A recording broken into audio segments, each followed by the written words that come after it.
Alrighty, so I am going to make these videos on the different ways that we do our subtraction problems. So they are actually going to be needing to know these strategies just for future and to understand just breaking apart numbers and being able to manipulate numbers based on those things. So we're going to start on our open number line. So an open number line, we can start by making the number line. So our number lines over here is going to be the smaller numbers, and over here is going to be the bigger numbers. Just like how you read from left to right, you are going to be doing it from left to right.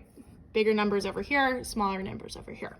So we're going to go ahead and start off with our subtraction problem. Sorry, my my recording system is a little off. So what we're going to do is we're going to start with, we're going to do 64 minus 27. So we're going to first start off with our number line, and we are going to place our numbers. This way that I'm going to do, show you, is called think addition. So think addition is where we think about how much space is in between these two numbers. So we're going to place our numbers first on the number line with the smaller number over here and the bigger number over here. We're going to try and find the space that is in between here. That is going to be our answer, is going to be that space. So what I'm going to do is that I can do it two different ways. I can start by doing it with my tens, where I can jump tens until I get to my number. So if I jump a 10 right here, it'd be 37. If I jump another 10, it'd be 47.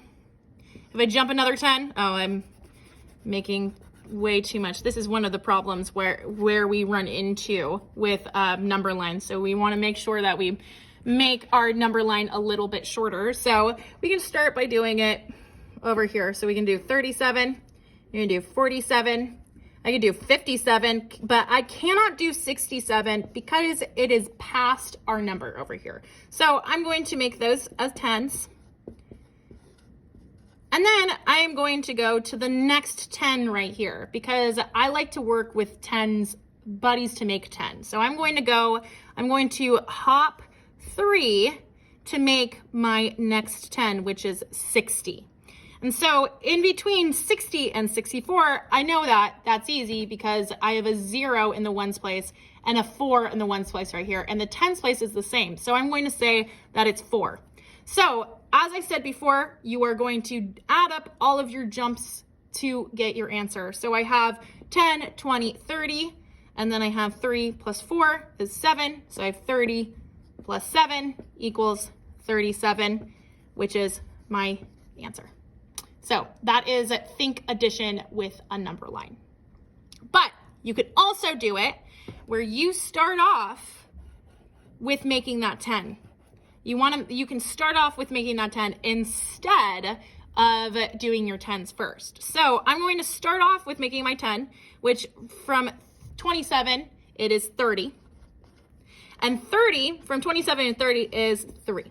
Then I can do my tens. So I can add 10 to make 40, 10 to make 50, 10 to make 60. And if I add another 10, it would be past my 64, so I can't do that. So I would do 3 jumps, 3 jumps of 10. And then I would also do from 60 to 64 is going to be 4. Again, I would add up all of my jumps to get my answer. So I have 3 plus 10, 20, 30 plus 4. And if I add my ones together here, I have 7, and plus 30 is 37.